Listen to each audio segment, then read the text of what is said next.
तेनालीरामा की स्वामी भक्ति, लालच नहीं। तेनालीरामा की कहानी। एक बार महाराज कृष्णदेव राय ने किसी बात से प्रसन्न होकर तेनालीरामा को परात भर स्वर्ण मुद्राएं भेंट की और साथ ही यह भी कह दिया कि तेनालीरामा स्वयं इन स्वर्ण मुद्राओं से भरी परात को उठाकर दरबार से लेकर जाएंगे। स्वर्ण मुद्राओं से भरी वह परात काफी भारी थी।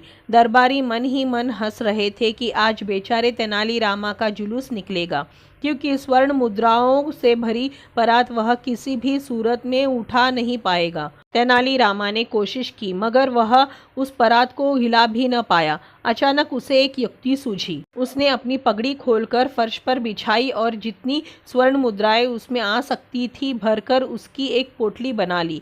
बाकी मुद्राएं उसने अपने कुर्ते की जेबों में भर ली। फिर पोटली को उसने झोली की भांति पीठ पर लादा और परात उठाकर सिर पर रखी और बाहर की ओर चल दिया।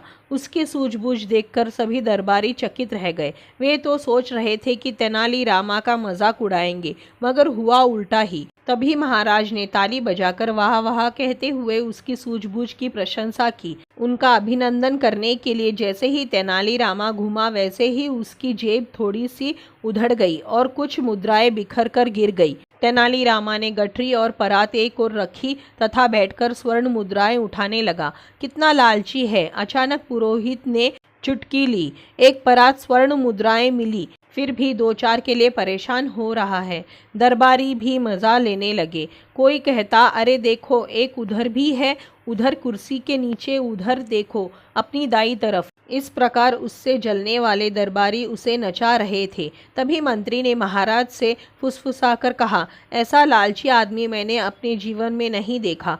महाराज को भी दो चार मुद्राओं के लिए तेनालीरामा का इस प्रकार नाचना अच्छा न लगा। दरबारियों द्वारा उसका मजाक उड़ते देख महाराज का मूड उखड़ सा गया और तनिक चिढ़कर वे बोले, अब बस भी करो तेनालीरामा, इतना लालच भी अच्छा नहीं होता। क्या तुम्हें परात भर मुद्राओं में संतोष नहीं हुआ जो दो चार मुद्राओं के लिए इतने व्याकुल हो रहे हो? बात वो नहीं है अन्नदाता जो सब लोग समझ रहे हैं। तेनालीरामा हाथ जोड़कर बोला, दरअसल इन सभी मुद्राओं पर आपका चित्र और नाम अंकित है। मैं नहीं चाहता कि ये किसी की ठोकरों में आए या झाड़क से बुहारी जाए। तेनालीरामा का ये उत्तर मजाक उड़ाने वाले दरबारियों के गाल पर तमाचे की तरह जाकर लगा और अगले ही पल पूरे दरबार में सन्नाटा छा गया। महाराज पहले तो गंभीर हुए, मगर फिर एकाएक ही मुस्कुरा उठे और बोले, तेनालीरामा की स्वामी भक्ति अद्भुत है। इन्हें एक परात भर स्वर्ण मुद्राएं और दी जाए तथा दोनों परातों की स्वर्ण मुद्राएं सावधानी पूर्वक इनके घर पहुंचाई जाए। तो दोस्तों, ये थी तेनालीरामा की कहानी। तेनालीरामा की स्वामी भक्ति, लालच नहीं। आपको कैसी लगी? अगर अच्छी लगी हो तो इसी तरह की कहानियों के लिए चैनल को सब्सक्राइब करें, वीडियो को लाइक करें, शेयर करें।